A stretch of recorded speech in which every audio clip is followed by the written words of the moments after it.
is a New York City death investigator. Thanks so much for talking with us. Thank you. My pleasure. This is kind of fun, huh? This Whodunit Festival? It is. This is wonderful. Getting to meet the people who read the books is terrific because, we work in the dark. I work alone in a little guest bedroom in front of my computer all day long. And sometimes I think about the people who read my work. Well, now I get to see them. Right. And it's lovely to have that connection. That must be great for you as well. And I just want to remind folks, you can go to hamptonswhodunit.org and you'll get the entire schedule. So you got a job as a medical examiner in New York City. You were only the second woman ever to be hired for the role of death investigator in Manhattan. Yeah. Oh, my goodness. So what was your background prior to this to make you eligible for this position?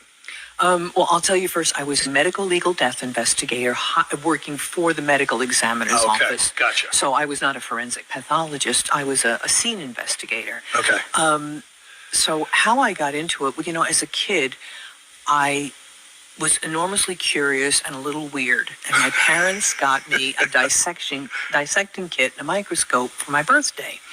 And kids used to bring me the roadkill from the neighborhood. And I would dissect it to figure out, what happened. Why did this little creature die? And, how do things work inside? Oh, my goodness. There? How old are we talking here? Oh, we're talking 10 to 12 years old. So you never had a problem with blood? Never. Never. No. You were intrigued by it? Yeah, I was curious as all hell.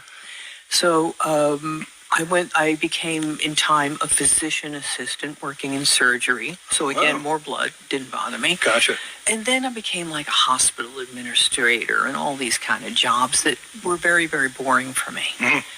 And then my life kind of changed. A lot of different things happened. I got sober for one thing. That's a good thing. Well, it was a very good thing. Yeah, that's a good thing. And one of the benefits of that was I got to go to this program called EPRA, Employment Program for Recovering Alcoholics. Nice. And what they did, they gave me all those tests, Minnesota multiphasic preferential blah, blah tests, like a career counseling service. And it came out that I should either be a poultry veterinarian or a coroner. I said, poultry? Why poultry? And the guy said, well, look, you'd be a good veterinarian. You're very good at diagnostics. Right. And but if you were with puppies and kittens and you couldn't cure them, your heart would be broken. But chickens, nobody cares about chickens. They have beady little eyes and, you can't really get attached to them. I said, I'll take coroner. Okay. So that's how you got the position. Yeah. Well, he said, call the person in New York who you think has the best job in the world. So I called Charles Hirsch, the chief medical examiner of New York. And did you know him? No, I didn't. Okay. I made a cold call. I said, can I have an informational interview? Of course, come on in. Wow. Yeah, he's a terrific guy. And we spoke, and he introduced me to people. I didn't know it at the time, but they had a job opening for an investigator. And you needed a medical background as a physician assistant or a physician. Mm-hmm. They offered me a job right then and there. It makes me think of that. Some people describe luck as preparation and opportunity meeting. Yes, it sounded like exactly what happened to you. Like a God shot, I call it. And it was sure. Like, it just happened so wonderfully. And this was the dream job for me. That's great. I'm nosy, I'm curious, and I don't mind dead things. How long were you on the job? Is that 23 years. Wow, that's quite a run. It is. I just want to remind folks, we're talking to Barbara Butcher.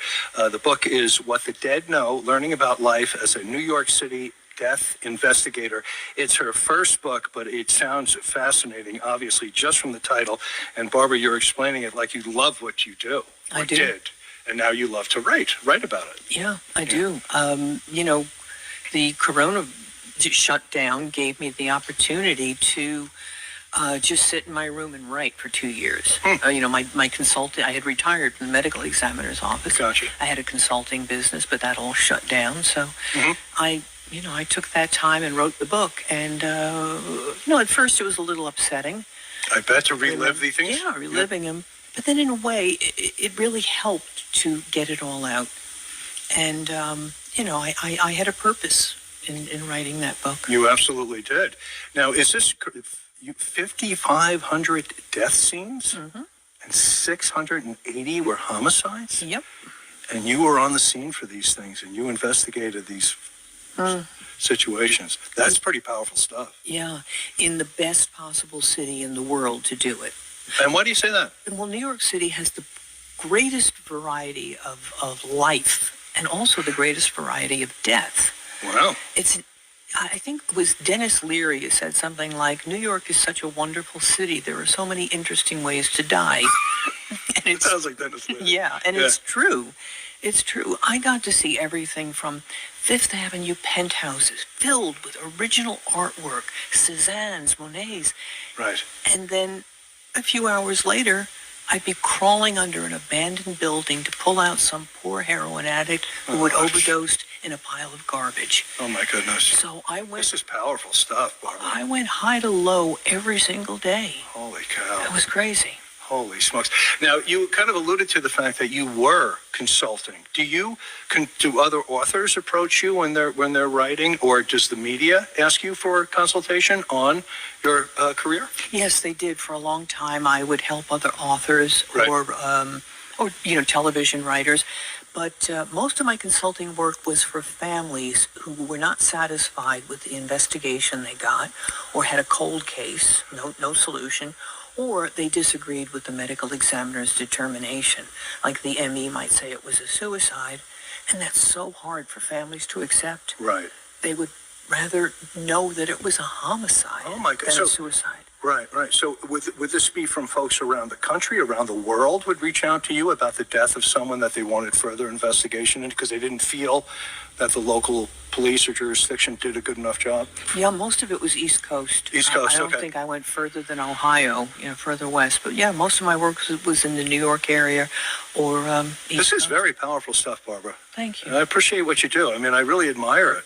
And finally, I mean, were you a fan of the genre of true crime or this type of writing?